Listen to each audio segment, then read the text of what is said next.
Well, yeah, tax deadline. April 15th, calendar says. You're scrambling to get things done by midnight. Glen, Wright from Worth Financial has some last-minute tax tips for you. And I'll tell you, Glenn, there's a lot of folks out there who are going, uh-oh, I haven't done them yet. What do you say to those people? Well, if you haven't done them yet and you're not organized, then file an extension. Okay, so file an extension. I mean, that's it seems easy, but I've never done that. Is it an easy thing to do to file an extension? Eric, it is. Actually, all you have to do is there's a form called 4868. You can go online. You can actually file electronically. And if you file, then make sure, if you file an extension, make sure that you get an electronic receipt. Okay, right. And make sure that that's done. That's a big. How long does it take to fill out something? Is it a long process to fill? No, it shouldn't take too long at all. Well, it depends on the complications of the tax return, right. But it shouldn't take too long. But if you do file an extension, I do want to add this piece too. Make sure that you pay at least 90% of what you owe so you can avoid any type of penalty. Okay, so pay 90% of what you owe. But if you're asking for an extension, then how do you know what you owe? Because aren't you just using that time to figure out your taxes? Well, right. Well, part of it is you're going to fill in as much as possible, okay, as you can, and then whatever that number is, pay 90% of that. And then even if you overpay, then you can always get a refund. See, I always thought an extension meant I just had more time to be lazy and procrastinate. No. You got to still do some work.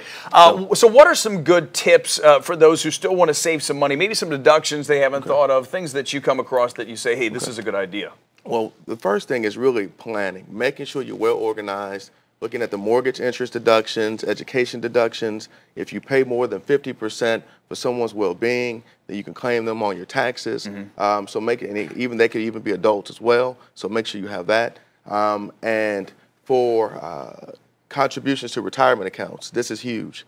To make sure that you can still add today, if you want to, up to $5,500 in your IRA. If you're over the age of 50, then you can add $6,500, and then the simple IRA, SEP IRA, you can also make contributions as well, up until, even if you extend, up until the time you actually file your final tax return. And take advantage of everything that's available. Now, this year, the tax law changed in North Carolina, and some folks are paying taxes. They're not used to paying taxes. That's right, and that's why, in my opinion, it's very important to go out and seek some help. So the tax code, the federal tax code alone is over 86,000 pages.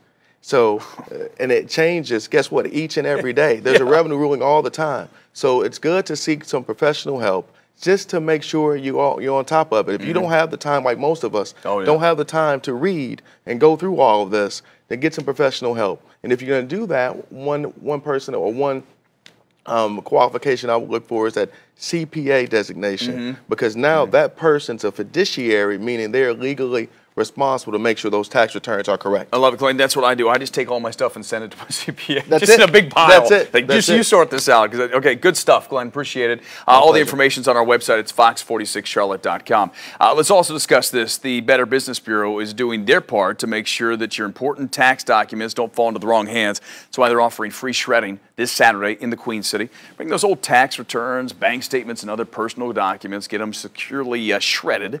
All you have to do is go to the Charlotte Latin School parking lot. That's Providence Road between 9 and noon. And be aware of this. You can only bring 4 boxes or bags of documents, not a whole ton of stuff. Here's Paige. All right, thanks, Eric.